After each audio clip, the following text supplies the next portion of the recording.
Hi, this is Steven from Adventurers Dispatch, bringing you LARP news and content from the wide world of LARP. Today I thought we'd look at creating a character. What are the different approaches? What do the different venues need from you to create a character? How much information do they give you to start with? How much of it is your own creative license that you can apply? So let's dive right in there, and let's begin with you found a LARP and you think it sounds really exciting. You've signed up and you got a spot. So now what do you do? So I like to compare sometimes LARPing to video game role-playing games, where each game there's some sort of character development at the very beginning of the game for you to take on the character that you're going to be playing throughout the game. This differs from game to game, and it's almost exactly the same way with LARP. There's a lot of similarities in terms of choosing a character, and yet there's a lot of differences. And it's good to be aware about maybe what some of those differences are. There's a lot of leeway given in some, and then there's characters that you are given right from the beginning with a whole written history that you then have to fill in some backstory behind. Let me talk a little bit about some of the personal instances and experiences that I've gone through. When it comes to creating a character, different producers have different ways of doing things. So I know I'm involved with Chaos LARP. I'm going to be doing one with Reverie Studios called NeonVoid. I'm going to be doing one in the future with Wonder LARP and their Adventurers Academy. And then I'm also doing one in January called In Conscience.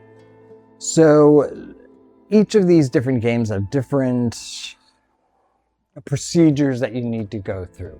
Some of them are as easy as filling out a basic questionnaire. For Adventurers Academy and so far for In Conscience, that's essentially what I've done. It's been a very simple form that you fill out in terms of what you're interested in playing. The In Conscience game, so far that's really just starting to get going, and that form I'm in the process of filling out.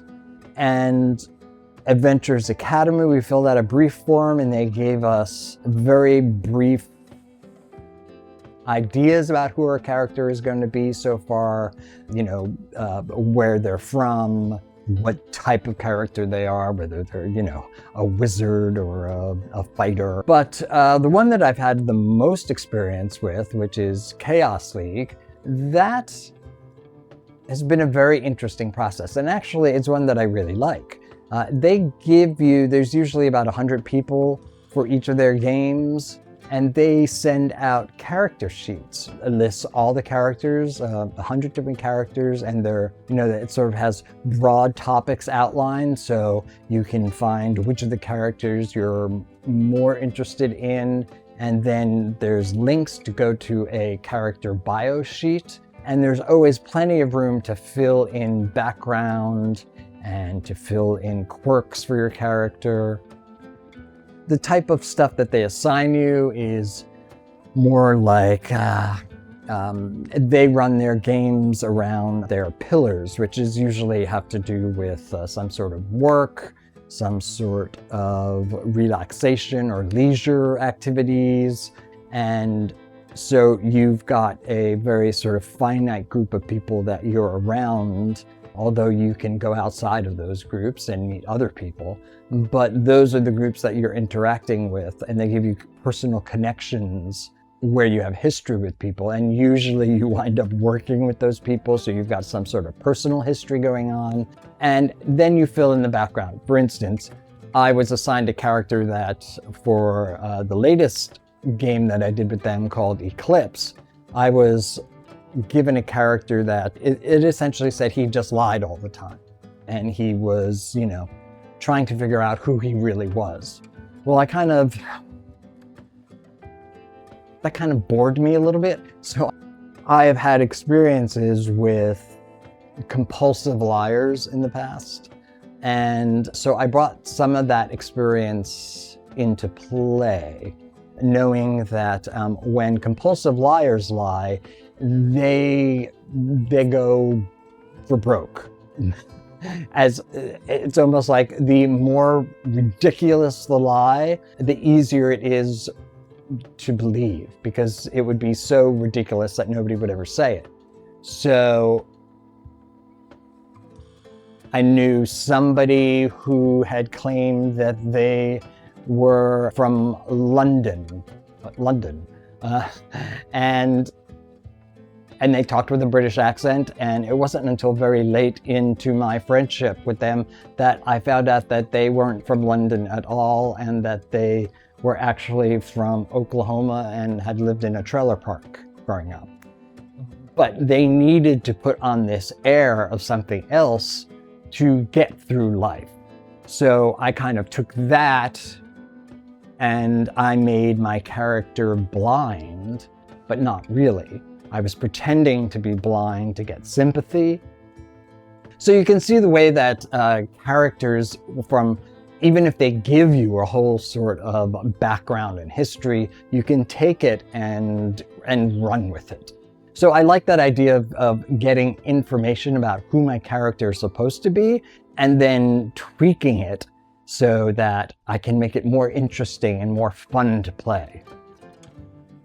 There's a LARP now that I'm dealing with called NeonVoid, which is going to be in August through Reverie Studios. And they have a whole proprietary software app that you essentially, on a given date at a given time, you had to go in and sign up for the characteristics you wanted for your character. So there was only any given amount of those characteristics available for you. So it was a race online to get the character you wanted.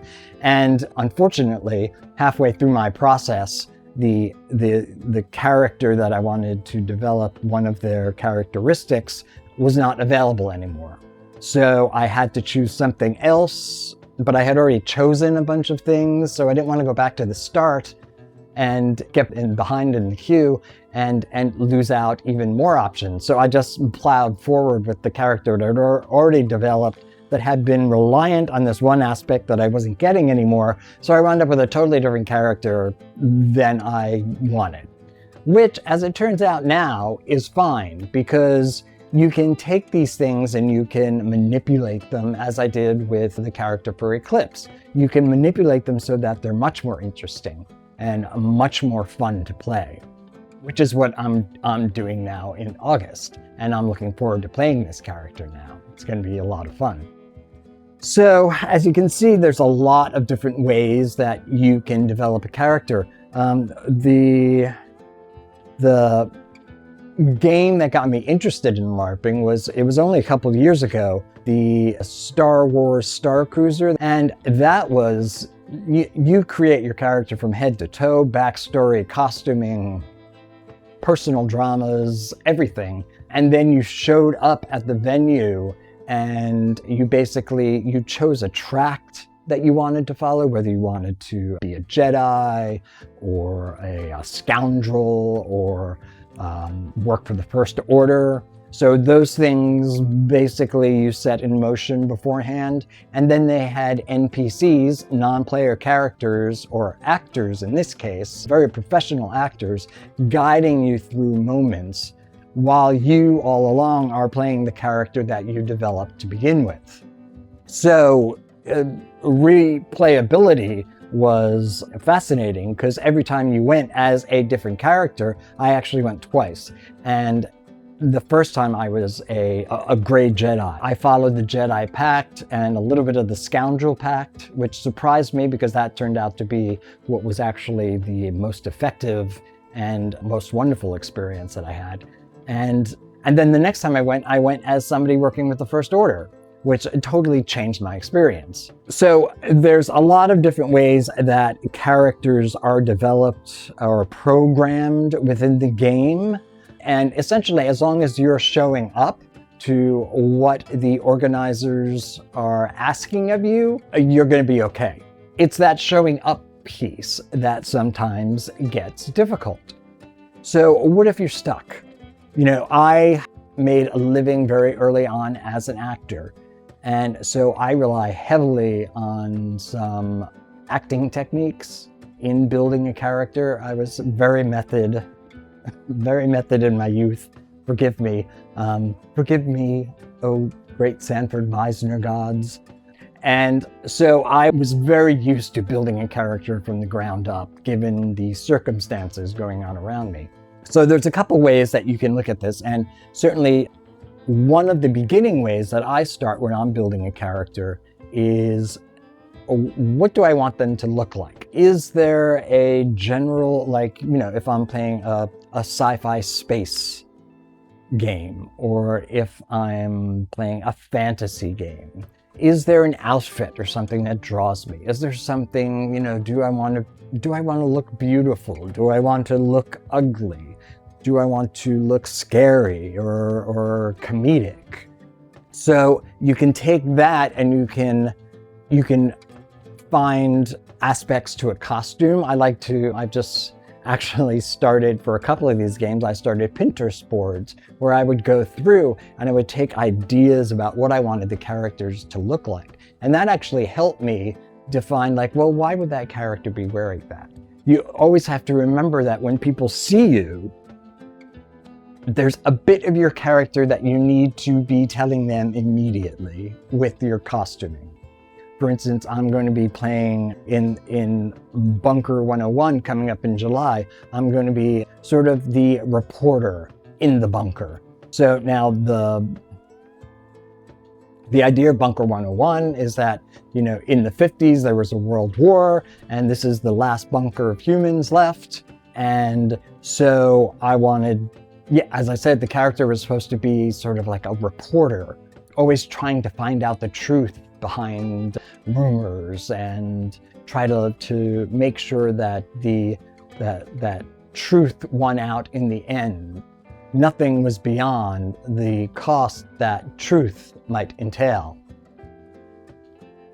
So I'm going for this 1950s reporter style. So I've got the fedora hat that actually, cool, right? Very cool. So immediately it sort of sends, I'm going to get like there's a feather there right now, but I'm going to get like a sort of press pass ticket, I think, to put in there. And it's essentially going to be a way to express my character by just sort of like looking at me. I'll also be writing incessantly in notepads. And so, I have to bring the notepads with me, and I'm trying to find maybe an old camera. I know I actually have an old camera from my father from the 50s somewhere in my cramped New York City apartment, and I just need to find it. There's also this idea of building a character that gets across an aspect of your personality that you're trying to build upon, or that you're trying to experience.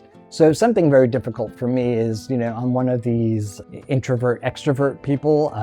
Here I am filming for you, but I'm actually you bring me to a party and I'm very insular and very isolated until I get to know people. And until I start to trust people, I'm very quiet. And you'd never know it, but it's true. So I like to look for characters or build characters that have a reason to be talking to other people. A couple of the games that I've played, I've chosen characters where their personality trait is that they want to be as popular as possible, or they want to collect as many friends as possible. And that is so it gets me up and running in a game.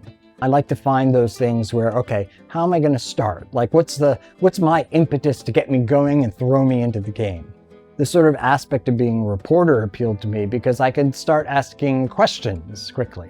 I can start talking to people with that thing of like, I hate talking to people, but I have to find out what's going on with these people. I have to find out what's going on over in this little scene going on. So I'm going to make myself part of it to find out what the truth is. Because my reporter is going to be working on the radio for the bunker. So maybe there's somehow I can be reporting this over the radio, what I'm seeing and who I'm meeting and what's going on with them. So you can see that getting to know yourself a little bit and getting to know the things that make you tick can help inform the types of characters that you want to play. So now there's also something that I wanted to talk about in terms of triggers, what they call triggers. And most of the LARPs where characters and relationships are important, they will give you what's called trigger warnings for a character. And what that essentially is it talks about the emotional responses that might come up for that character. During the Eclipse run that I talked about where I was a compulsive liar, the character had made up a whole history about their personal life and about their parents and about how their parents had died.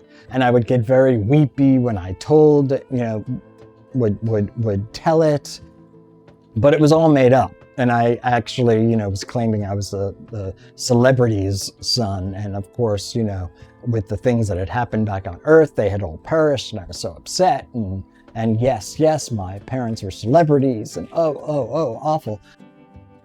What I didn't count on was the fact that my parents, my actual parents, had just passed away about 2 years ago.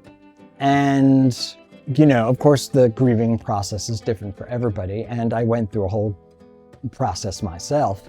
But in this sort of fake mourning, I was actually living the mourning that I had felt for my parents out.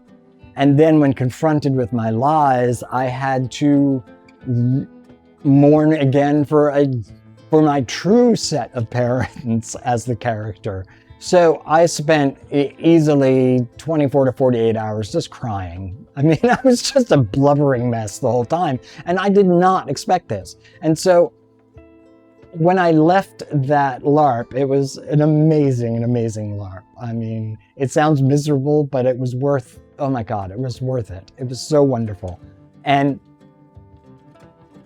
when I left that LARP, though, I was like, I really think I need to do something a little bit more happy, a little bit more where my character is not so tortured by the death of his parents. Because a lot of these, at least in Chaos League, it's very funny. I was going through the character sheet, and almost every other character was like, trigger, death of parents, family death.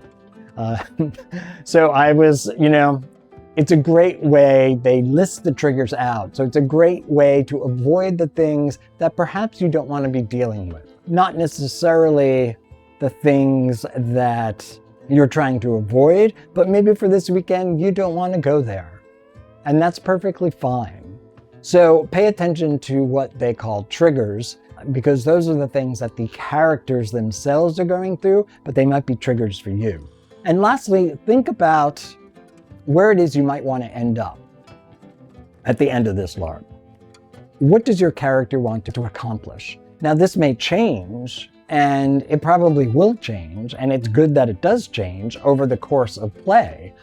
But going in, if you sort of set like benchmarks or goals, it's a way to keep on track when you sometimes might be feeling rudderless. So I actually, I go through and I write exclusive notes in notebooks for each of the characters. Here actually is my drawing of what I want to look like for Bunker 101. I go through and I try to, once I'm assigned a character, I try to fill in the spots of like, well, where does that character want to go by the end of the first day? Where can I see them going by the end of the second day? I mean, I've already sort of planned some things about my character in regards to their search for truth. And at the outset, the idea of fighting for truth and holding up truth as a mirror is a great idea. But then I'm thinking about the ways that truth can start to hurt people. Is my character going to start to get off on that a little bit? I mean, is that part of what makes that character search for the truth? Do they start to tear apart anything or destroy anything to get to that truth. I'm starting to see my character almost as Gollum, where truth is the One Ring, and I will do anything to get at the truth. And there's 2, maybe 3 certain stories that I'm going to be focusing on, trying to get to the truth of the matter. And it's astonishing how it might turn out that that's hurting a lot of people, and yet my character's not going to see that. So I get to choose benchmarks. How much of these issues do I want to resolve in the first night, in the second night, by the third day? Where do I want to be with all of this? Do I want people to be respecting me, or am I ready for when people start turning? So those are just some of the things I enlist to build a character. And it all feeds one. The outside feeds the inside choices will feed your outside choices, and it's an amazing sort of ride to go on before it's even begun. I know I have notebooks for all the characters that I have lined up, which is like over the next 6 months. I think there's 4 LARPs I'm going to. So it's really like a couple of months work for each of these games, which only last for about 3 to 4 days probably. But that's what also is part of the excitement, getting to sit with the characters and be part of the world and experience it through their eyes. So I hope you have a great experience yourself. If you have any questions about building characters, put them in the comments below, and let us try to help you.